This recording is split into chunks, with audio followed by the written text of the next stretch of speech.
Voltamos, pessoal. Agora vamos aqui na 271 falar sobre a independência do Brasil. Aqui no início falo, eu queria que vocês começassem a marcando, tá bom? A gente vai marcar todo esse primeiro parágrafo aqui. Com o fim da guerra que ocorria na Europa, Dom João VI retornou a Portugal em 1821. Por quê? Porque tinha uma guerra lá na Europa. Inglaterra, França, elas estavam, brigando. Ele deixou seu filho Dom Pedro para administrar o Brasil de acordo com as ordens vindas da Europa. É para marcar esse parágrafo todo, tá bom? Agora no segundo parágrafo. Nessa época, muitos políticos portugueses e parte da população de Portugal passaram a exigir que Dom Pedro retornasse a Lisboa. Eles também queriam a volta do pacto colonial. Porém, alguns grupos influentes da sociedade brasileira, como políticos, marca por favor, políticos, comerciantes e fazendeiros, não estavam de acordo com essas exigências. Terceiro parágrafo. Com o apoio desses grupos, aí agora quero que você comece a marcar. Em 7 de setembro de 1822, continua marcando, Dom Pedro proclamou a independência do Brasil. Continua marcando. O próprio Dom Pedro assumiu o governo do Império do Brasil, com o título de Imperador Dom Pedro I. Aí teve a independência do nosso Brasil.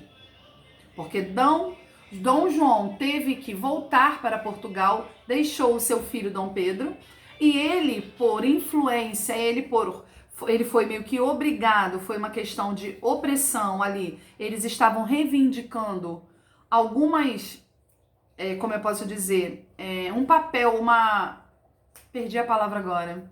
Eles estavam querendo que tomasse tipo uma atitude, que ele se posicionasse. Então ele foi meio que obrigado, e ele fez essa independência, ele proclamou essa independência. O que seria essa independência? Era liberando o Brasil de Portugal. Ele seria o quê? Uma colônia independente de Portugal, porque aqui o Brasil era uma colônia de Portugal. E ele estava o quê? Liberando o Brasil dessa questão, dessa questão que ligava o Brasil a Portugal com essa independência.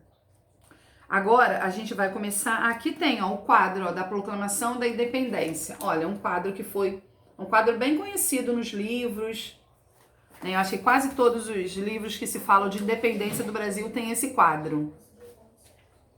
Conta também, alguns livros falam que foi às margens do rio Ipiranga que ele deu o brado de independência do Brasil, falando aquela conhecida frase, não é isso? Independência ou morte? Então, tem esse quadro e tem o quadro também às margens do rio Ipiranga. Então vamos agora para a página 272, que vai falar sobre o primeiro reinado. Tiveram vários, a gente vai falar sobre o primeiro reinado. Vamos lá, você vai começar a marcar, tá bom? Dom Pedro I governou o Brasil entre 1822 a 1831. Marca aí. Período conhecido como primeiro reinado. Você vai marcar até aqui, primeiro reinado, tá bom? A gente vai continuar lendo, eu vou tentar diminuir aqui, senão vai ficar muito grande. Uma das primeiras medidas adotadas por ele foi a convocação de uma Assembleia Constituinte. Aí você vai marcar, Assembleia Constituinte. Formada por senadores e deputados, marca aí, senadores e deputados, para elaborar uma Constituição para o Brasil. Foi o que ele fez primeiramente. Depois, segundo parágrafo, o imperador brasileiro, no entanto, entrou em conflito com os membros da Assembleia.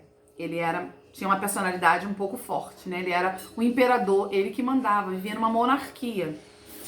Assim, em 1824, marca essa data, ele decidiu impor à população de forma autoritária, já tá até em negrito, marca aí, uma Constituição que fosse favorável aos seus próprios interesses. Você acha que ele, vivendo numa monarquia, tendo ali o comando absoluto, ele ia fazer alguma coisa diferente? Não, É político, foi naquela época, hoje em dia, eles fazem coisas para os seus próprios interesses, não é isso? Continuando a leitura. Além dos poderes executivo, legislativo e judiciário, quero que vocês marquem esses três poderes. Dom Pedro I instituiu o poder moderador, que já está em negrito, você vai marcar com o seu marca-texto. Esse poder permitia que o imperador interferisse em outras instâncias políticas, concedendo plenos poderes aos governantes. Então você vai marcar o que era o poder moderador. Era um poder que permitia que o imperador interferisse em outras instâncias políticas, concedendo plenos poderes também aos governadores. Como o Brasil estava crescendo, começou a ser criado os estados, as cidades, então ele precisava de pessoas para comandar, não é isso? Então, ele tinha o pleno poder, mas ele também delegava alguns poderes para esses governadores, para essas pessoas que estavam governando essas províncias, essas cidades que estavam surgindo aqui no nosso Brasil. Mas o poder, a autoridade máxima era dele. Então aqui fala, autoritarismo. Olha, aqui a explicação. Autoritarismo é a forma de governo em que os líderes de um país não consideram a opinião da população, não respeitam seus direitos e impõem medidas de acordo com seus próprios interesses. Isso é o autoritarismo. Agora, a gente vai falar o período regencial. A gente volta para estar falando aqui a página 273.